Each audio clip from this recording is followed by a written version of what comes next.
நீ நினைக்கிற பொண்ணு செஞ்செல்லாம் கொண்டு வர முடியாது. கொஞ்சம் முன்ன தான் இருக்கும். அவர் சரியா தான் பேசுறாரு.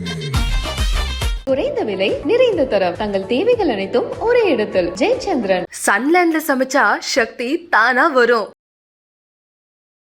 பலாட்ட ஆரம்பிச்சது சீரியஸா மாத்தி விட்டது அன்ஷிதா தான். ஏன் மேல கை வைக்கல, கொடைய தான் அவங்க புடிச்சு ஆட்டினாங்க. 2 வாட்டி ரிஜிஸ்டர் பண்ணாங்க. ஆனாலும் ராணவ் அடங்கினாரா?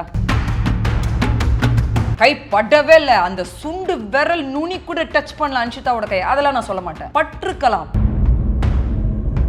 என்ன வார்த்தை யூஸ் பண்ணார் மக்களே உங்களுக்கு தெரியும்ல, நான் சொல்லணும்னு அவசியம் கிடையாது. தா அப்படின்னு சொல்லுவாங்க. அதை கை நீட்னா தட்டாதீங்க, தட்டி விடாதீங்க, அதை அடிக்கிற மாதிரி தான் இருக்கும், பண்ணாதீங்க அப்படின்னு சொல்லி தர்ஷிகா அந்த இடத்துல வேலிடான ஒரு பாயிண்ட் பேசினாங்க. கோவம் வந்து இவங்க தட்டினாங்க, இவங்க கோவத்தில் தட்டினது தான், அது தெரியாம நடந்ததெல்லாம் கிடையாது சார். தெரியாம தான், அதுதான் சொல்றேன். அவங்க ஹிட்டட் ஆஃப் த மூமெண்ட்ல வந்து ஒன்னு தெரியாம பண்றாங்கல்ல. நான் அதை எடுத்துட்டு வந்து பெருசா பண்ணலாம்ல. நான் மேனேஜரா சொல்ல, நான் பர்சனலா சொன்னேன்றாரு. கொஞ்ச நேரம் பொறுத்து நான் பர்சனலா சொல்லல. அந்த டாஸ்க்லயே அவர் சொல்லியிருக்கலாம், எனக்கு தெரியாது ரயான், அவங்க இப்படி சொன்னாங்க, சரிங்க நீங்க போலாம் அப்படின்னு ரயான் அமைச்சு வச்சிருக்கலாம். 10 வாரமா ஜாக்லின் நாமினேஷன்ல வந்துன்னு இருக்காங்க. 10 வாரமா கண்டினியூஸ் ரெக்கார்டு. ஒரு female contestant 10 long weeks of nomination. Dharshika வந்து அதை ஜஸ்டிஃபை பண்றதுக்கு அவ்வளோ சீன் போட்டாங்க. கண்டுக்கவே இல்லை முத்து. அப்படிதான் இருக்கணும். Hello all, welcome to BB8 vs Abhi Roast. Hello Abhi. Hello hi வணக்கம். என்ன அபி, இன்னைக்கு வந்து டே ஸ்டார்ட் பண்ணும் போதே ஒரே பூகம்பம் வெடிதான். நம்ம அன்ஷிதாவால ஒரு பெரிய ஒரு பிரளயமே ஏற்பட்டுருச்சுன்னு சொல்லலாம். ஆனா பாவம் அந்த குழந்தை வந்து அழகா நின்று மலையை ரசிச்சிட்டு இருந்த மாதிரி இருந்தது எனக்கு.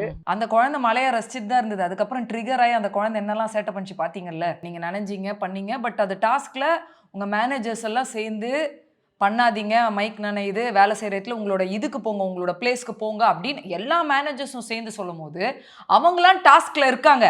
அதனால்தான் இவ்வளோ சொல்றாங்க நம்மளுக்குன்னு. இவங்களும் அந்த டாஸ்க்குள்ள போய் புரிஞ்சுக்கிட்டு விளாடி இருக்கலான்றது தான் நான் யோசிக்கிறேன். பண்ணது ஆசைப்பட்டு விளாட்டுக்கு ஸ்டார்ட் பண்ணாலுமே அது டாஸ்க்குள்ள வந்துருச்சு. இந்த டாஸ்க்கை வச்சு எல்லாரும் குவெஸ்டின் பண்றாங்க அப்படின்னு. ஏன்னா இந்த வீட்டில் நீங்கள் நிறைய தடவை பார்த்துருந்தீங்கன்னா மைக்கை கழட்டி வச்சுட்டு போய் ஆடுறது, மழையில எல்லாரும் என்ஜாய் பண்றதெல்லாம் இது யாருமே நிறுத்தினது கிடையாது, எதுவுமே பண்ணது கிடையாது. பட் இது வந்து 24/7 நடக்கிற ஒரு டாஸ்க். ஸோ அன்ஷிதா வேற காஸ்டியூமும் போட்டுட்டாங்க. ஸோ எல்லா மேனேஜர்ஸும் சேர்ந்து எதுக்கு பண்றீங்க, ஏன் உள்ள போங்க நினையாதீங்கன்னு சொல்லி ரொம்ப ப்ளீஸிங்காக தான் எல்லாருமே சொன்னாங்க. அவங்க ட்ரிகர் ஆயிட்டு பேச மாட்டேன், பண்ண மாட்டேன், போக முடியாது, நீங்கள் சொன்னால் நான் கேட்கணுமா, இது பிக் பாஸ் வீடு, நான் எப்படி இருப்பேன், அப்படி இப்படி பயங்கரமாக ட்ரிகர் பண்ணாங்க. அவங்களும் சேர்ந்து தான் பயங்கரமாக ட்ரிகர் பண்ணாங்க. நான் விளாட்ட ஆரம்பிச்சது சீரியஸாக மாற்றி விட்டது அன்ஷிதா தான். அத்தனை மேனேஜர் சொல்லும் போது அதை ஸ்மூத்தாக ஹேண்டில் பண்ணியிருக்கலாமே. ஒரு பாயிண்ட்டுக்கு மேலே ஏன் அவங்க ட்ரிகர் பண்ணி அவ்வளோ ட்ராமா பண்ணாங்க. சௌந்தர்யா மேனேஜர் என்ன பண்ணுறாங்க, கிடுகிடுன்னு வந்து அந்த கொடையை பிடிச்சி இழுக்கிறதுல ஒரு ட்ராமா நடந்தது. ஆனால் நம்ம ராணவ் இருக்கார் பார்த்தீங்களா, நான் சௌந்தர்யா பண்ணது சரின்னு சொல்லலை. ஒரு மேனேஜராக அவங்க பண்ணா, அது வந்து மேனேஜராக நான் கேரக்டராக தான் அது ப்ளே பண்ணேன் அப்படின்னு சொன்னால் கூட ஒரு ஒர்க்கர் மேலே அப்படி ப்ளே பண்ணியிருக்க வேண்டாம், அது தப்பு. ஆனால் அவங்க ட்ரிகர் ஆகிட்டு அவங்க ஒன்று பண்ணிட்டாங்க. பட் மேனேஜராக தான் பண்ணாங்க. ஏன்னா நிறைய இடத்துல அவங்க யூஸ் பண்ண வார்த்தைகளாக இருக்கட்டும் எல்லாமே அந்த டாஸ்க்குக்கு சம்மந்தப்பட்டதாக தான் இருந்தது. தப்பு தான். ஆனால் ராணவ் பண்ணார் பார்த்தீங்களா, உள்ளே வந்து பர்சனல் வெஞ்சன்ஸ். கை வச்சிங்க எங்கள் தொழிலாளி மேலே, நீங்கள் எப்படி கை வைக்கலாம், நீங்கள் கை வச்சதை நான் பார்க்குறேன், ஏன்ட்டு எத்தனை வாட்டி ஏய் போட்டார். கொடையை பிடிச்சி ஆட்டின அந்த சம்பவத்தில் அன்ஷிதா தான் மெயின் ஆள். அன்ஷிதாவே அந்த சண்டை நடக்கிறதுல சொல்றாங்க, ராணவ் ஏன் மேல கை வைக்கல, கொடைய தான் அவங்க பிடிச்சி ஆட்டினாங்க. 2 வாட்டி ரிஜிஸ்டர் பண்ணாங்க. ஆனாலும் ராணவ் அடங்கினாரா? நான் ஒரு ஃபுட்டேஜ் ஒன்று பார்த்தேன் பவித்ரா, நேத்தோ என்னமோ. ராணவ் சொல்றாரு ரஞ்சித் கிட்டயோ இன்னொருத்தர்கிட்டயோ, சவுண்டை கொஞ்சம் நோண்டி விட்டா போதும், சவுண்டு பயங்கரமாக ரியாக்ட் பண்ணுறாங்க, சவுண்டை வச்சு நம்ம ஒரு ப்ளே பண்ணலாம். அப்போது இவரோட டார்கெட் கார்டே, இவர் யூஸ் பண்ணுற கார்டே வந்து சௌந்தர்யா தான். அன்ஷிதாவோட 2ஆம் கட்டமா பேசுறாங்க. சௌந்தர்யா வந்து அன்ஷிதா கையை வந்து புடிச்சுதான் ஆட்டினாங்க அப்படின்ட்டு. ஆனா ஃபர்ஸ்ட் வந்து நான் வந்து அவ கையை கூட பிடிக்கல அப்படின்னு சௌந்தர்யா இருக்கலாம். சௌந்தர்யாவோட நோக்கம் போயிட்டு அந்த கொடையை தூக்கி போடுறது தான். இங்க அன்ஷிதாவும் ஸ்ட்ராங்கா கொடையை பிடிச்சதுனால தான் அந்த ஸ்ட்ரகிளே பெருசா தெரிஞ்சுது. அன்ஷிதா லூசா விட்டுருந்தாங்கன்னா அதை தூக்கி போட்டுட்டு இருப்பாங்க. அவங்களோட இன்டென்ஷனே போய் அன்ஷிதாவை தொடறதோ அட்டாக் பண்றதோ கிடையாது. அந்த கொடைய தூக்கி போடுறது தான் அவங்களோட இன்டென்ஷன். அது தெரியாம மேபி கை பட்டிருக்கலாம் தவிர்த்து இன்டென்ஷனலா சௌந்தர்யா அவங்க கையை பிடிச்சி பண்ணணும்னு அப்படி யோசிச்சு பண்ணலன்னு. அந்த ராணுவ வேற இவங்க சாரி கேட்கல சொல்லியிருப்பாரு, நீங்க பாஞ்சுக்கிட்டு வந்தீங்க அப்படின்ட்டு. இந்த புலி சிங்கத்துக்கெல்லாம் காமிப்பாங்கல்ல, அந்த மாதிரி ஆக்ஷன்லாம் காமிச்சாங்க. அந்த மாதிரி பாஞ்சுக்கிட்டுலாம் வரல. அவங்க நடந்து வந்தாங்க, அந்த கொடையை பிடிக்கும் போது தான் அப்படி பிடிச்சாங்க. நான் அதெல்லாம் சரின்னே சொல்ல, அது தப்பு தான். ஆனா இவர் எசாசுரேட் பண்றாருல ஒரு விஷயம், இவர் ஒண்ணு பயங்கரமா ஒண்ணு கிரியேட் பண்றாருல, அதுதான் ஓவர் ஆக்டிங், ஓவர் திமிரு, அப்பாவி மாதிரி வீட்டுல நடிச்சுன்னு எல்லா செயல்களும் நல்லா தெரிஞ்சு பயங்கர தெளிவாவே பண்றாரு ராணவ். கை பற்றுக்கலாம், ஆனால் இன்டென்ஷனலா படல அப்படின்றதான் நான் தெளிவுபடுத்துறேன். நானுமே உட்காந்து கை படவே இல்லை, அந்த சுண்டு விரல் நுனி கூட டச் பண்ணல அன்ஷிதாவோட கை, அதெல்லாம் நான் சொல்ல மாட்டேன். பற்றுக்கலாம், அந்த கொடையை பிடிச்சி இழுக்கிறதுல பற்றுக்கலாம் தவிர்த்து, அவங்க வந்த இன்டென்ஷன்ல அந்த கொடையை தூக்கி போடுறதுக்கு தான் தவிர்த்து, வந்ததே அன்ஷிதாவை அடிக்கணும், அன்ஷிதாவை பிடிச்சி நசுக்கி, அதெல்லாம் ஒன்றும் கிடையாது. இவரு அந்த சான்ஸை யூஸ் பண்ணிக்கிட்டாரு. எப்படி தொடுவீங்க நீங்க, தொட்டீங்க, நீங்க பண்ணீங்க, நீங்க ஏன்னு எத்தனை இதுல நம்ம சத்யா என்ன வார்த்தை யூஸ் பண்ணார் மக்களே உங்களுக்கு தெரியும்ல, நான் சொல்லணும்னு அவசியம் கிடையாது. லாஸ்ட்ல THA அப்படின்னு வரும், தா அப்படின்னு சொல்லுவாங்க. அதை எக்ஸ்ட்ரா ஒரு வேர்டு யூஸ் பண்ணிக்கிட்டா அது என்ன வார்த்தையாக வரும்னு உங்களுக்கே நல்லா தெரியும்.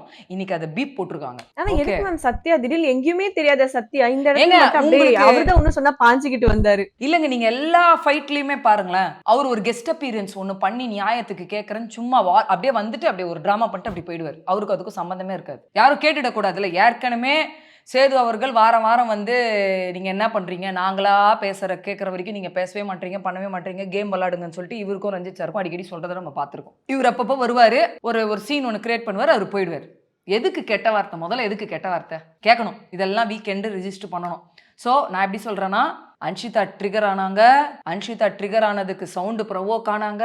சவுண்டு ப்ரொவோக் ஆகி ஒன்று பண்ணதுக்கு இதுதான் சான்ஸ் நம்பால் உட்காந்து இறங்கி ஹீரோ செஞ்சா இருப்பாருங்க சம்பவம். ராணுவ பண்ணதுக்கு நானும் குரல் கொடுப்பேன், நானும் பேசுவேன், என் வாயிலையும் கெட்ட வார்த்தை வரும் பாக்குறீங்களா அப்படின்னு பண்ணது நம்ம சத்யா. இதுக்கு நடுவில் மஞ்சேரி இவங்கெல்லாம் வந்து பிரச்சனை பண்ணும்போது இவர் ஏன் இவங்க இப்படி தட்டினாங்க. நான் பார்த்தேன். இல்லை, அது ஹீட்டட் ஆர்குமெண்ட்ல அவர் கை காமிச்சதும் இப்படி மூஞ்சிக்கு நேரம், எந்த மேனேஜருக்கு மூஞ்சிக்கு நேரம் இப்படி கை காமிப்பாங்க. ஓகே, நீ வந்து பர்சனல் ஆயிட்ட, பயங்கரமா பர்சனல் தான் அந்த விஷயத்தையும் அவர் எடுத்து பண்ணிட்டு இருக்காரு. தொட்டாங்க தட்டி இருக்க கூடாது, அது வேண்டாம். ரெண்டு பேர் மேலேயும் தப்பு இருக்கு. அவரும் இப்படி கை நீட்டி பேசிருக்க கூடாது. அவரு பேசுறாரு, நீ இவங்களும் இந்த தட்டினது 2-3 தடவை பார்த்தனா. கை நீட்டினா தட்டாதீங்க, தட்டி விடாதீங்க, அது அடிக்கிற மாதிரி தான் இருக்கும், பண்ணாதீங்க அப்படின்னு சொல்லி தர்ஷிகா அந்த இடத்துல வேலிடான ஒரு பாயிண்ட் பேசினாங்க. சோ இப்ப மஞ்சரி பாத்தீங்கன்னா ஒவ்வொரு இடத்துல ஒவ்வொரு விதமா சொல்றாங்க. ஃபர்ஸ்ட் என்ன சொல்றாங்க, நான் பண்ணது தப்பா எனக்கு தெரியல, ஏதோ நான் பண்ணிட்டேன் அப்படின்ற மாதிரி சொல்றாங்க. இன்னொரு இடத்துல வந்து சத்யா கிட்ட என்ன சொல்றாங்க, நான் ட்ரிகர் ஆகணும்னு தான் பண்ணேன், ஆனா அவன் வந்து பர்சனலா எடுத்துக்கிட்டான் அப்படின்னு மாத்தி சொல்றாங்க. அவன் கை நீட்டி பேச பேச இவங்களுக்கு கோவம் வந்து இவங்க தட்டினாங்க. இவங்க கோவத்துல தட்டினது தான், அது தெரியாம நடந்ததெல்லாம் கிடையாது. நான் தான் சொல்றேன், ராணுவ ஒரு தப்பு பண்றாருன்னா மஞ்சரியும் எஸ் தப்பு தான் பண்ணாங்க. நம்ம இன்னொருத்தவங்களை கை சுட்டி காமிக்கிறோம் அப்படின்போது நம்ம பர்ஃபெக்டா இருக்கணும், அது சமாளிக்கிறது. மஞ்சரி வந்து சத்யா கிட்ட போயெல்லாம் அது சமாளிக்கிற மூமெண்ட் தான். ஸோ அதை நான் ஒத்துக்க மாட்டேன். ஸோ எல்லார் மேலேயும் மிஸ்டேக் இருக்கு. அண்ட் நான் வந்து சவுண்டு சொல்கிறாங்க, நான் ஒரு மேனேஜராக தான் அப்படி பண்ணேன், சவுண்டாக நான் அப்படி பண்ணியிருக்க மாட்டேன், நான் மேனேஜராக தான் அப்படி பண்ணேன், அப்படி இப்படின்னு அவங்க உண்மையாலுமே ஃபீல் பண்ணி ஒரு சாரி கேட்குற மூமெண்ட்டை தான் நான் அதை யோசித்தேன். பட் அங்கேயுமே சாரி கேட்குற இடத்துலையுமே ராணுவ ஒரு ட்ராமா பண்ணார் பார்த்தீங்களா, உங்களுக்கு 2 வாட்டி வார்னிங் கிடைச்சுமே நீங்கள் அது பண்ணுறீங்கன்னு. அது சொல்லியிருக்க தேவையில்ல, அது சொல்கிறதுக்கு நீங்கள் யார்? டாஸ்க்குன்னு ஒரு விஷயம் இல்லை, எதுவுமே இல்லை, வீட்டில் நார்மலாக பேசிகிட்டு இருக்கிற நைட்டில் உங்களுக்கு சண்டே ஆயிடுச்சு பண்ணுறீங்கன்னா அப்போ நீங்கள் வீக்கெண்டில் நடந்தது பர்சனலாக உங்களுக்குள்ளே நடந்ததெல்லாம் கொண்டு வரலாம். டாஸ்க்குன்னு ஒரு விஷயத்தில் ஏன் 2 வாட்டி வார்னிங் கிடைச்சது, வந்தும் நீங்கள் இப்படி பண்ணுறீங்க, இந்த வார்த்தை எதுக்கு யூஸ் பண்ணோம்? இது அன்ஷிதாவும் சொன்னாங்க, விஜய் சேதுபதி சொல்லியும் இது பண்ற, இதெல்லாம் நீங்க பேச தேவையில்லைங்க, தப்ப மட்டும் பேசுங்க. அது தப்புன்னு அவங்களுக்கு தெரியும், அவங்க வந்து கேள்வி கேட்பாங்க. நீங்களும் தேவையில்லாம ட்ரிகர் ஆகி ஒரு சீன் ஒன்று போட்டிங்கல்ல, மேனேஜர்ஸ் அவ்வளோ சொல்லியும் கேட்காம நீங்க ஒரு சீன் போட்டிங்கல்ல, அதுவும் தப்பு தான். ராணுவ இதுதான் சான்ஸ்ன்னு பர்சனல் அட்டாக் பண்ணலாம் அப்படின்னு சொல்லி கேமை விட்டு அந்த டாஸ்கை விட்டு வெளியில வந்து சவுண்டை வச்சு ஒரு சீன் கிரியேட் பண்ணது அதுவும் தப்பு தான். மஞ்சேரி ராணுவ இப்படி கை நீட்டணும் தப்பு தான், மஞ்சேரி இப்படி அடிச்சதும் தப்பு தான், எல்லாமே தப்பு தான். நீங்க எல்லாம் யோகிய மாதிரி ஒருத்தர் மேலேயே பழி போடக்கூடாது. நேற்று முத்துக்குமரன் பார்த்தீங்கன்னா ஒரு மிஸ்டேக் பண்ணாரு, சாரி கேட்டாரு, சில கும்பல் அதை ஏத்துக்கல, சில பேர் அதை ஏத்துக்கிட்டு மன்னிச்சு நார்மலா போச்சா இல்லையா, இன்னைக்கு அவங்க ஒரு மிஸ்டேக் பண்ணியிருக்காங்க. ஓகே, ஆனா அவங்க இன்டென்ஷனலா அடிக்கணும்னு பண்ணல. சரி, இப்போ அவங்க கேட்டா என்ன சொல்லுவாங்க, டாஸ்க் இப்படி தானே, டெவில் டாஸ்க்ல எல்லாரும் கொடுமைப்படுத்துறது இப்படிலாம் பண்ணாங்க, இது நான் ஒரு டாஸ்கா நினச்சி தான் பண்ணேன், அவங்க வந்து நீங்க சொல்றதெல்லாம் நான் கேட்க முடியாதுன்னு ஒரு சீன் போட்டாங்க, எனக்கு ட்ரிகர் ஆச்சு, அதனால தான் ஒரு மேனேஜராக தான் நான் பண்ணேன் தவிர்த்து சௌந்தர்யாவை நான் பண்ணல அப்படின்னு ஒருத்தவங்க மனசு இறங்கி வந்து மன்னிப்பு கேட்குறாங்க. இன்னும் இது எப்படி தெரியுதுன்னா, சௌந்தர்யாவை ட்ரிகர் பண்ணி விட்டா சவுண்டு கத்துன உடனே இவரும் கத்த ஆரம்பிச்சுட்டா நம்ம வந்து ஒரு நல்ல ஒரு குட் புக்ல தெரியும் போல இருக்கு அப்படின்னு இருக்காரு ராணுவ. ஏங்க அவர் பண்றது என்னன்னு தெரியலையா, எல்லாம் பண்றாரு. ஓ நான் தப்பு பண்ணிட்டேனா, சாரி சாரி சாரி சாரி, என்ன டிராமா ராணுவெல்லாம். நான் சத்தியமாங்க இதே வாயால சொன்னேன், அப்பாவி குழந்தை, ஆஹா பயங்கர தெளிவு. வீக்கெண்ட் எபிசோட்ல யாரை ரோஸ்ட் பண்றாங்க, யாரை நோண்டி விட்டா இங்க ட்ரிகர் ஆகி பிரச்சனை பண்ணுவாங்க, யார்கிட்ட இருந்தா நம்மளுக்கு ஒர்க் அவுட் ஆகும், ஏதாவது ஒன்று பண்ணிட்டு அப்படியே தெரியாத மாதிரி ஒரு ஆக்டிங் அடிச்சுட்டா இங்க வீட்டில் இருக்கிறவங்களாம் நம்பிடுவாங்க அப்படின்னு அவர் ஒன்று நினச்சி பண்ணின்னு இருக்கார். பயங்கரமான ஒரு சீன் ஒன்று போட்டுட்டு இருக்காரு. நான் வந்து இங்கே யாருக்குமே சப்போர்ட் பண்ணுறதுக்கோ யாது எதுவுமே கிடையாது. எல்லார் சைட்லையுமே எதோ ஒரு தப்பு இருக்குன்னு தான் சொல்கிறேன். ஒருத்தவங்க ஒரு மிஸ்டேக் பண்ணுறாங்கன்ட்டு கூட ஆட் ஆன் பண்ணிட்டே உங்கள் இஷ்டத்துக்கு நீங்கள் ஒரு ட்ராமா போடுவீங்க, பார்த்துன்னு இருக்க முடியுமா? அதே மாதிரி மஞ்சரி நான் பண்ணது இது அதுன்னு எதோ சொல்லி சமாளிச்சாங்க. பட் மஞ்சரி பண்ணதும் தப்பு தான். ஆமா, கடைசியில் அவங்களுமே அந்த ஒரு அப்பாலஜிஸ் வந்து கேட்டுடுறாங்க. ஆமா, ஏங்க கொடுக்கணுங்க, கொடுத்து தானே ஆகணும். டாஸ்கா இருந்தாலுமே அங்கே ஒர்க்கர்ஸ் கேட்குறாங்க, ஒர்க்கர்ஸ் கிட்ட இப்படி ரூடா நடந்துக்கணும்னு ஒன்றும் அவசியம் கிடையாது. அதே மாதிரி ஒர்க்கர்ஸுமே மல்லு கட்டிக்கிட்டு அப்படியே வந்து நெஞ்சு நிமித்திட்டு அப்படி பயங்கரமா நிக்கிறாங்களே. சரி, 2 டீம் மேலேயும் தப்பு இருக்கு. ஒர்க்கர்ஸ் டீம் மேலேயும் மிஸ்டேக் இருக்கு, மேனேஜர்ஸ் டீம் மேலேயும் மிஸ்டேக் இருக்கு. இவ்வளோ பிரச்சனைங்க, அவ்வளோ ஹீட்டட் ஆர்குமெண்ட்ல இவங்க இறங்கி வந்து சாரி கேட்கறது இதெல்லாம் பார்க்குறோம். அந்த இடத்துல அருண் ஸ்கோரிங் பண்றாரு பாருங்க. ஏன்னா முத்துக்குமரன் நடுவில் வந்து பேசுறாராம். உடனே ஊரு 2 பட்டா கூத்தாடிக்கு கொண்டாட்டம் அப்படின்ட்டு. நான் ஃபர்ஸ்ட் பிளேஸ் அருணுக்கு தான் கொடுப்பேன். பர்சனல் வெஞ்சன்ஸ் எடுத்து வந்து டாஸ்க்ல வச்சு ஏதோ பேசுறது, டாஸ்கே கெடுக்கிறது. ரெண்டாவது ராணவுமே பெரிய ஸ்பாய்லர், கேம் ஸ்பாய்லர். அவர் பர்சனல்ஸ் எடுத்துட்டு வந்து பண்றது, இதுக்கெல்லாம் ட்ரிகர் ஆயிட்டு முத்துக்குமரன் மற்றவங்க எல்லாம் அப்படியே செயல்படுறாங்க இதுக்கு எல்லாத்துக்குமே. ஸோ இந்த சம்பவத்தோட நம்ம விஷால் காலையிலேயே பார்த்துருப்பீங்க, பாத்ரூம்க்கு உட்காந்து அன்னெசரி ஃபைட். வேலிடான ஃபைட்டா சொல்லுங்க? அதெல்லாம் ஒரு வேலிடான ஒரு ஃபைட்டா? அவரும் இந்த எபிசோட்ல வரணும்னு சொல்லிட்டு பண்ண மாதிரி இருக்கு. நிறைய பேர் அதுதாங்க, ஏதாவது ஒன்று நம்ம ஏதோ ஒன்று பண்ணி தெரியணும் அப்படின்னு சொல்லி அவங்களே ஒன்று கிரியேட் பண்ணுறாங்க. ஆனால் அது மொக்கையாக இருக்குது அந்த கண்டென்ட் எல்லாம். ஸோ இவ்வளோ சாரி கேட்டு இது பண்ணி அருண் போய் டைலாக் அடிச்சு இதெல்லாம் பண்ணின்னு இருக்கிற நேரத்தில் ஜெஃப்ரி ஒரு நல்ல பாயிண்ட் ஒன்று கொடுத்தாரு. நீங்கள் மஞ்சரியோட இது பண்ணிட்டு இப்படி வரும்போது இப்படி எகிரின்னு போனீங்க, இடிச்சிட்டு போனீங்கன்ற மாதிரி ஒரு வார்த்தையை விடுறாரு ராணுவ கிட்ட. சார் உடனே எப்போ சார் நடந்தது? அதுக்கெல்லாம் டைம் கிடையாது, விளக்கறதுக்கெல்லாம் டைம் கிடையாது, ஆனால் இது பண்ணீங்க, தெரியாமல் தான் பண்ணீங்க அப்படின்னோடனே, சார் தெரியாமல் தான், அதுதான் சொல்கிறேன், அவங்கவுங்க ஹீட்டட் ஆஃப் த மூமெண்ட்டில் வந்து ஒன்று தெரியாமல் பண்ணுறாங்கல்ல, நான் அதை எடுத்துகிட்டு வந்து பெருசாக பண்ணலாம்ல, அதனால் பார்த்து இது. உடனே நீங்கள் பார்த்தீங்களா ராணுவோட ஆக்ஷன் ஒன்று அப்படியே, சார் சாரி சார். அவரோட ஸ்ட்ராட்டஜி அதாங்க. அவருக்கு தோன்ற ஒரு விஷயத்த பண்ணிட்டு சாரி. அதுக்கப்புறம் பாருங்க ஜாக்லின், இந்த ராணுவம் என்ன பண்ணுறாரு, சம்மந்தமே இல்லாமல் போய் ஜாக்லினை வெறுப்பேற்றின்னு இருக்காரு. எங்கே ஏற்கனவே இந்த ஃபேஸ் வாஷ் பண்ணதுக்கு எதுக்குடா பிக் பாஸ் சம்மந்தமே இல்லாமல் ஜாக்லினை தூக்கி வந்து எவிக்ஷன் ஜோனில் போடுறாரு, டைரக்ட் நாமினேஷன் ஜோனில் போடுறாரு? அது அப்படி பண்ணியிருக்கவே வேணாம். ஏன்னா நேற்று குமரன் வந்து கரெக்டாக டாஸ்க் நடக்கிற இடத்துல விளாடி அதை பயங்கர ஒரு ஃபன்னாக எடுத்துகிட்டு போய் ஒரு விஷயம் பண்ணாருன்னு ஒரு டாபிக் அவ்வளோ பெருசாக பண்ணும்போது மேனேஜர் டீமை மட்டும் வந்து அப்போ செலக்ட் பண்ணுங்க, முத்துக்குமரனுக்கு பனிஷ்மெண்ட் கொடுங்கன்னு சொன்ன பிக் பாஸ் ஒன்று மேனேஜர் டீம்லேருந்தோ இல்லை ஒர்க்கர்ஸ் டீம்லேருந்தோ பனிஷ்மெண்ட் கொடுக்கணும் ஜாக்லினுக்கு சொல்லியிருக்கலாம்ல. எதுக்கு சம்மந்தமே இல்லாமல் பிக் பாஸ் வந்து ஒரு ஃபேஸ் வாஷ் பண்ணி அது வாண்டடாக பண்ண விஷயமே கிடையாது. அதுக்கு வந்து நீங்கள் வந்து உடனே வந்து டேஞ்சர் ஜோனுக்கு போகணும், அதாவது இந்த டைரக்ட் நாமினேஷன் ஜோனுக்கு போகணும்னு எதுக்கு சொல்லணும்? அப்போது பிக் பாஸ் டீம் என்ன நினைக்கிறாங்க, ஜாக்லின் ஏதோ ஓரளவுக்கு பண்ணியிருக்காங்க போல இருக்கு, ஜாக்லினுக்கு இந்த எவிக்ஷன் ஃப்ரீ பாஸ் கிடைக்கக்கூடாதுன்னு பண்ணாங்களா? எனக்கு அப்படி தான் தோணுச்சு பிக் பாஸ் டீம் பண்ணும்போது. ஸோ அது நியாயமாகவே எனக்கு படலை. ஸோ இது நடந்து அந்த பொண்ணு போய் அங்கே சைக்கிள் ஓட்டிகிட்டு இருக்கும்போது ராணுவ ஆக்ஷன்ஸ், அவரோட டைலாக் எல்லாம் பார்த்தீங்களா? நக்கல் பேச்சு, திமிரு பேச்சு, அது ரொம்ப இதெல்லாம் எப்படி அக்செப்ட் பண்ணிக்க முடியும்? இவர் அப்பாவியா சொல்லுங்களேன்? அண்ட் அருணுக்கும் முத்துக்கும் இது வரும்போது ஒரு சாரி கேட்கணும் போது சாரி எல்லாம் நல்லா கேட்க முடியாது, பண்ண முடியாது. ஏன்னா நம்ம பிரச்சனை நடக்குது இல்லை, சௌந்தர்யா போய் சாரி கேட்குற இடத்துல அருணும் மாற்றி பேசினார் பார்த்தீங்களாங்க. நீங்கள் ஒரு மேனேஜராக இருந்துட்டு இந்த மாதிரி வார்த்தைங்க யூஸ் பண்ணக்கூடாதுன்னு டீம்மேட் சொல்கிற போது நான் மேனேஜராக சொல்ல, நான் பர்சனலாக சொன்னேன்றார். கொஞ்ச நேரம் பொறுத்து நான் பர்சனலாக சொல்லலை, நான் இப்படி சொன்னேன்றார். மாற்றி மாற்றி மாற்றி மாற்றி அருணுமே ஒரு கேம் ஒன்று விளையாடின்னு இருக்காரு. முத்துக்குமரனுமே நான் யோசிச்சது என்னன்னா, இவங்க 4 பேர் பேசிக்கிட்டோன்னு கூப்பிட்டு வந்த இடத்துல தேவையில்லாமல் முத்துக்குமரன் கூப்பிட்டு அங்கே கூட பயங்கரமாக உள்ளே வந்து பேசி அதுக்கு அவர் சாரியும் கேட்டார். நான் நடுவில் பேசினதுக்கு சாரி. எல்லாருமே இந்த வீட்டில் ஒன்று கற்று வச்சுட்டாங்கங்க, எது பண்ணாலும் சாரி, SORRY. ராணுவெல்லாம் பயங்கர தெளிவு. சாரின்ற ஒரு வார்த்தை யூஸ் பண்ணிட்டா இவங்கெல்லாம் மன்னிச்சிருவாங்க. இவங்கெல்லாம் ஆல்ரெடி நான் ஒரு குழந்தை பையன், நான் மெச்சூரிட்டி இல்லை, நான் பாட்டுக்கு ஒரு இன்னசென்ஸ்ல இந்த வீட்டில் வாழ்ற மாதிரி இவங்க நினச்சின்னு இருக்கிறாங்க, முட்டா பசங்க. நம்ம சாரி கேட்டுட்டு அப்போ தெரியாமல் பண்ணிட்டான்பா இவனெல்லாம் கணக்கில் சேர்த்துக்காதீங்கன்ற மாதிரி இவங்களாம் நம்மளை மன்னிச்சு விட்டுடுவாங்கன்ற மாதிரி அவர் ஒரு சீன் ஒன்று கிரியேட் பண்ணியிருக்காரு ராணவ். ஸோ இந்த பிரச்சனை முடிஞ்சது பார்த்தா அடுத்தது பார்த்தீங்கன்னா நம்ம ரயான் வந்து நின்றுட்டு இருக்காரு வாஷ்ரூம் யூஸ் பண்ணணும் அப்படின்ட்டு.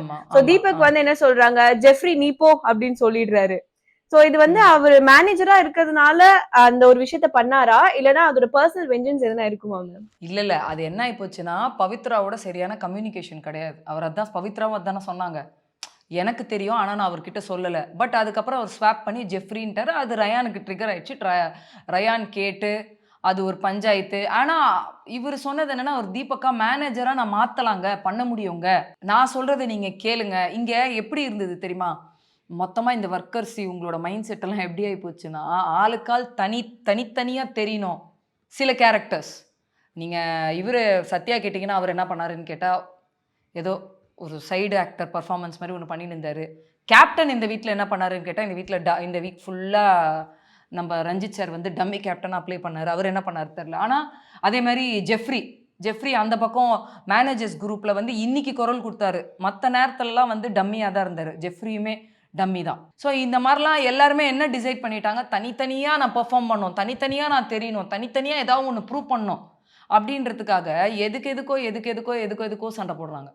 அந்த டாஸ்க்லேயே அவர் சொல்லியிருக்கலாம், எனக்கு தெரியாது ரயான், அவங்க இப்படி சொன்னாங்க, சரிங்க நீங்கள் போகலாம் அப்படின்னு ரயான் அமைச்சு வச்சிருக்கலாம். அப்படியும் பண்ணியிருக்கலாம். தீபக் நினச்சிருந்தா அப்படி பண்ணியிருக்கலாம். இல்லை ஒரு மேனேஜராக, சரிங்க இப்போ நான் மேனேஜராக நான் மாற்றலாங்க, வெயிட் பண்ணது, சரி sir okay sir urgent sir அதனால தான் சார் கேட்டேன், நீங்கள் உங்ககிட்ட சொல்லலையா சார், ஓகே சார் நான் இருந்துட்டு போகிறேன்னு அவரும் வெயிட் பண்ணியிருக்கலாம்.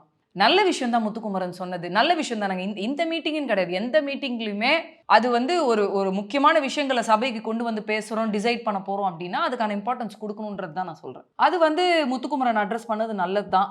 சௌந்தர்யா நார்மலாக உட்காந்து சாப்பிட்ருந்தா கூட யாருமே எதுவுமே கேட்டிருக்க மாட்டாங்க. காலை நீட்டிட்டு உட்காந்து சாப்பிட்டது தான். அது சபை நாகரிகம் கிடையாதுல்ல, அது மீட்டிங்கில் அப்படி பண்ணியிருக்க கூடாதுல்ல, அது தப்பு தானே. அதுக்கப்புறம் தர்ஷிகா உட்காந்து சவுண்டுக்கு ஒரு வார்த்தை சொன்னாங்க பாருங்க, சவுண்டு உனக்கு எப்படி நடந்துக்கணும் என்ன பண்ணணும்னு உனக்கு தெரியும், ஆனால் நீ வேணும்னே பண்ண மாதிரி இருந்துச்சு அப்படின்றது. ஆமாங்க, எதுக்கு பண்ணணும்? அதுக்கப்புறம் காலை கீழே இறக்கி வச்சுட்டாலுமே, இப்போது அவங்க ஒரு மாடலாக இருக்கட்டும், ஒரு ஆர்டிஸ்டாக இருக்கட்டும், ஒரு டேரக்டரோ ஒரு ப்ரொடியூசரை மீட் பண்ண போகிறாங்க, அங்கே போயிட்டு காலை நீட்டின்லாம் பேச முடியாதுல்ல. ஃபேமிலி ஃப்ரெண்ட்ஸ் கூட காலை நீட்டுறது கதை வேற. வீட்லேயே பெரிய தலைங்கள்லாம் வரும்போது நம்ம அப்பா அம்மாவே சொல்லுவாங்களே, பெரியப்பா வராரு பெரியமா வராங்க, காலை கீழே இறக்கி உட்காரு. இது டிசிப்ளின் கற்றுத்தராங்க, மரியாதை கற்றுத்தராங்க. ஸோ இது நாட் ஓன்லி ஒர்க் மீட்டிங்ஸ், இது வீட்லேயுமே பொருந்தும்ல.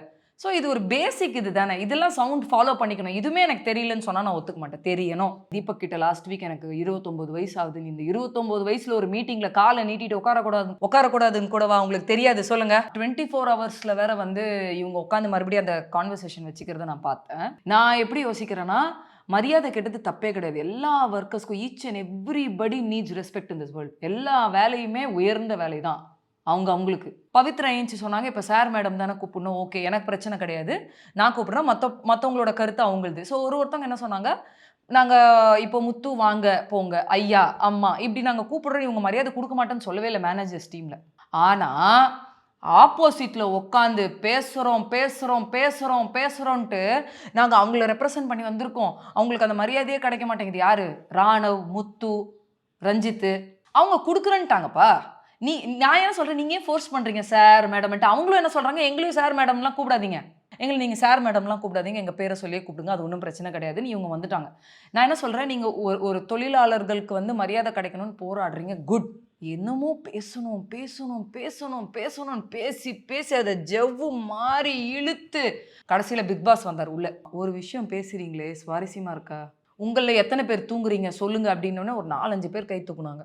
தூக்கணுன்னே இவர் கேட்குறாரு, பாருங்கள் உங்களில் இருக்கிறவங்களுக்கே தூக்கம் வருதுன்னா அப்போ வெளியில் இருக்கிற வியூவர்ஸ்க்கு யோசிச்சு பாருங்கள். ஒரு கண்டென்ட்டை பேசுங்க, ஆனால் அது பயங்கரமாக போட்டு இழுக்காதீங்கன்னு தான் அர்த்தம் பிக் பாஸ் சொன்னது. ஒரு மேனேஜராக அவங்க போய் கேமராவில் இன்ஃபார்ம் பண்ணாமல் மூஞ்சி கழுவுனது தப்பு, எல்லாமே ஓகே. பட் அங்கே இருக்கிறவங்கள வச்சு ஏதோ ஒரு பனிஷ்மெண்ட் கொடுத்துருக்கலாம், ஏதாவது பண்ணியிருக்கலாம். பட் அவங்கள டக்குன்னு இப்போ இந்த டாஸ்க் முடியிற நேரத்தில் ஸ்வாப் பண்ணிங்கன்னா அவங்க எப்படி எவிக்ஷன் ஃப்ரீ பாஸ்க்காக இது பண்ணுவாங்க? 10 வாரமாக ஜாக்லின் நாமினேஷனில் வந்துன்னு இருக்காங்க. 10 வாரமாக கண்டினியூஸ் ரெக்கார்டு. அது ஒரு female contestant 10 long weeks of nominations. At least அவங்களுக்கு ஒரு ஆப்பர்ச்சுனிட்டி இருந்திருக்கும்ல அவங்களுக்கு எவிக்ஷன் ஃப்ரீ பாஸ்க்காக. ஸோ அது பிக் பாஸ் பண்ணது, அது என்ன யோசிச்சு பண்ணாருன்னு தெரியல. பட் அது அன்ஃபேர் எனக்கு தோணுச்சு, டோட்டல் அன்ஃபேர்ன்னு தோணுச்சு. முத்துக்குமரன் மஞ்சேரியும் புலம்புறாங்க வெளியில், இந்த மாதிரி அருண் போயிடணும், எப்படி அருண் இவ்வளோ வார்த்தை பேசி இவ்வளோ ப்ரொவோக்கிங்காக இவ்வளோ பண்ணி எப்படி ஜனங்க வச்சுருக்காங்க அப்படின்னு. ஸோ முத்துக்குமரனோட மைண்ட் செட்டில் வந்து அவருக்கு அருண் போயிடணும் அப்படின்னு சொல்லி ஒரு இது. அண்ட் மஞ்சேரி வந்து சொல்கிறாங்க தர்ஷிகாவுக்கு கிஃப்டாக கொடுத்துருவாங்க போல இருக்குது, யார் நம்ம சத்யா அருண் எல்லாம் வந்து தர்ஷிகாவுக்கு கிஃப்டாக எவிக்ஷன் ஃப்ரீ பாஸை கொடுத்துருவாங்க போல இருக்குது அப்படின்ற மாதிரி டிஸ்கஷன் போகுது. ஆனால் இந்த பக்கம் சத்யா அருண் இவங்களுக்குள்ளெல்லாம் வந்து ஜெஃப்ரிக்கு கொடுக்கணும். ஜெஃப்ரி வச்சுக்கிட்டே தான் சொல்கிறேன், ஜெஃப்ரியும் இருந்தார் அந்த சம்பவத்தில். ஸோ ஜெஃப்ரிக்கு போயிடணும் அப்படின்ற மாதிரி ஒரு கான்வர்சேஷன் போயிருக்கு. இப்போதைக்கு வலைத்தடங்கள் எப்படி பேசப்படுறாங்கன்னா, எவிக்ஷன் ஃப்ரீ பாஸ் வந்து ஜெஃப்ரிக்கு டைரக்ட் நாமினேஷன் வந்து ராணவ் அப்படின்ற மாதிரி நான் கேள்விப்பட்டேன். பட் நம்ம நாளைக்கு எபிசோடில் வந்த பிறகு +24 hours வந்த பிறகு அது நம்ம கன்ஃபார்ம் பண்ணிக்கலாம். ஸோ இதுதான் இது. அண்ட் நம்ம தர்ஷிகா டாஸ்கெல்லாம் முடிஞ்ச பிறகு ஒன்று பண்ணாங்க பார்த்தீங்களா, முத்துக்குமரன் கிட்ட போயிட்டு, நான் அப்படி நினச்சி பண்ணலடா, நீ சிரிச்சேன்னு நினச்சேன், நான் பண்ணேன்டா, நீ என்னடா நேற்றுலேருந்து மூஞ்சி சரி உனக்கு ஹர்ட் ஆயிடுச்சு, சாரி என்ன ட்ராமா. எனக்கு முத்துக்குமரன் கிட்ட இன்னைக்கு என்ன பிடிச்சிருந்தது சொல்லுங்க. மற்ற யாராக இருந்தாலும் டாஸ்க் ஆகுவா, ஓகே மச்சான் பரவாயில்ல மச்சான், okay it's okay it's okay it's okay அப்படின்னு பயங்கர சமரச ஆக்டிங் எல்லாம் நடக்கும். ஆனால் முத்துக்குமரன் புடி கொடுத்தே பேசலை, சனிக்கிழமை பேசிக்கலாம், ஓகே சனிக்கிழமை பார்த்துக்கலாம் அப்படின்னு நெக்லெக்ட் பண்ணது. அங்கங்கே போய் தூங்குறேன்னு போகிற முத்துக்குமரன் கிட்ட போய் கூட நீ அதை இது பண்ணிவிடு, நான் அப்படி நினச்சி பண்ணல, நீ இப்படி நான் இப்படியோ இப்படி என்னென்னமோ. ஆனால் அவர் ஹேண்டில் பண்ண விதம் இதுதான் மூஞ்சால் அடிச்சா மாதிரி அவாய்ட் பண்ண இருப்பாருங்க தர்ஷிகாவை. எனக்கு அது முத்துக்குமரன் பண்ணது ரொம்ப பிடிச்சிருந்தது. சனிக்கிழமை பேசிக்கலாம் அப்படின்னு உடனே அவர் என்ன நினச்சிட்டு சொன்னார் தெரியல. உடனே தர்ஷிகா நான் சனிக்கிழமை போயிட்டேனா, ஏன் இந்த வீட்டில் எத்தனையோ பேர் சண்டை போடும் போது கூட இவ்வளோலாம் ரியாக்ட் கிடையாது. அருண் கிட்ட மேபி இந்த ரியாக்ஷன் வரும்னு நினைக்கிறேன். ஏன்னா அருண் அதிகமான ப்ரொவோக்கிங் முத்து கூட அருண் தானே பண்ணுறாரு இந்த வீட்டில். ஆனால் தர்ஷிகா விஷயத்தில் உண்மையாலுமே முத்துக்குமரன் பயங்கரமாக ஹர்ட் ஆயிட்டார். அதை புலம்புறதை நம்மளே பார்த்துருக்கோம். இன்றைக்கி தர்ஷிகா வந்து அதை ஜஸ்டிஃபை பண்ணுறதுக்கு அவ்வளோ சீன் போட்டாங்க, கண்டுக்கவே இல்லை. முத்து அப்படிதான் இருக்கணும். ஒருத்தவங்க நம்ம கிட்ட ஒரு ஃபேக்காக ஒரு நடிப்பு நடிக்கிறாங்கன்னா அவங்க வந்தோடனே அதெல்லாம் ஏற்றுக்கணும்னு அவசியம் கிடையாது. இது எனக்கு புரியல. ரியல் லைஃபாக இருந்தால் இப்போ பிக் பாஸ் வீடு இல்லைன்னா இவங்கெல்லாம் உடனே ஏற்றுப்பாங்களா? பிக் பாஸ் வீடுன்றதுனால தானே உடனே சேர்ந்துக்கிறீங்க, உடனே குழஞ்சிக்கிறீங்க, உடனே பாசத்தை கொட்டிக்கிறீங்க, எதுக்கு சண்டை போடுறீங்கன்னே தெரியாது, எதுக்கு ப்ரொவோக் ஆகி சண்டை போடுவீங்க. எனக்கு தர்ஷிகாவை முத்து ஹேண்டில் பண்ண விதம் ரொம்ப பிடிச்சிருந்தது. Very nice. அப்படிதான் இருக்கணும். நாமினேஷன் ஃப்ரீ பாஸ் யாருக்கு கூட நல்லா இருக்கும் நீங்க நினைக்கிறீங்க மேம்? ரஞ்சித் சாருக்கு கொடுக்கலாம் அப்படின்னு நினைக்கிறேன். ஒர்க்கு மட்டும் சைக்கிள் ஓட்டுறது மட்டும் தொழிலாளியோட இது கிடையாதுல்ல, நியாயத்துக்கு வந்து நிற்கிறது, பேசுறது, பண்ணுறது. ஸோ அந்த மாதிரி விஷயத்தில் 2 ஆப்ஷன் இருக்குது எனக்கு. Not only Ranjith sir, Ranjith and Sathya, இவங்க 2 பேருக்குமே டைரக்ட் நாமினேஷன் கொடுக்கலாம் அப்படின்னு தோணுது. சப்போஸ் அது ஜெஃப்ரின்றாங்க, அது நான் பேசிக்கிட்டாங்க அண்ட் வலைத்தடங்களில் வரதை வச்சு ஜெஃப்ரின்னு சொல்கிறேன். பட் அது மேபி நாளைக்கு வேறு மாதிரி கூட இருக்கலாம். பட் அது ஜெஃப்ரியாக இருந்தால் எனக்கு அது நியாயம் படலை. தர்ஷிகாவாக இருந்தால் கூட நியாயம் படலை. 3 option Manjari, Deepak and Jacqueline, இவங்க 3 பேருக்கு கொடுக்கலாம். பட் இந்த 3 பேரில் ஜாக்லினுக்கு வந்தால் இன்னும் பெட்டராக இருக்கும்னு நான் யோசிக்கிறேன். ஏன்னா அவங்க கேம் நல்லா தான் விளாண்டாங்க இந்த வீக். ஸோ நிறைய வந்து அன்எக்ஸ்பெக்டடாகவும் நடந்தது, நிறைய நம்ம எக்ஸ்பெக்ட் பண்ணதுமே நடந்தது. இன்னும் நாளைக்கு என்னெல்லாம் வந்து அப்டேட்ஸ் வரப்போகுதுன்னு சொல்லிட்டு பொறுத்திருந்து பார்க்கலாம். Thank you so much ma'am. Okay, நன்றி, வணக்கம். நமக்கு பிடிச்ச விஷயத்துக்காக நம்ம முடிஞ்ச வரைக்கும் எல்லா வகையிலும் ட்ரை பண்ணணும். அதுக்கப்புறமா அது நம்ம கிடைக்கலன்னா மறந்துட்டு போயிட்டே இருங்க ப்ரோ. குறைந்த விலை நிறைந்த தரம் தங்கள் தேவைகள் அனைத்தும் ஒரே இடத்தில். ஜெயச்சந்திரன். சன்லேண்ட்ல சமைச்சா சக்தி தானா வரும்.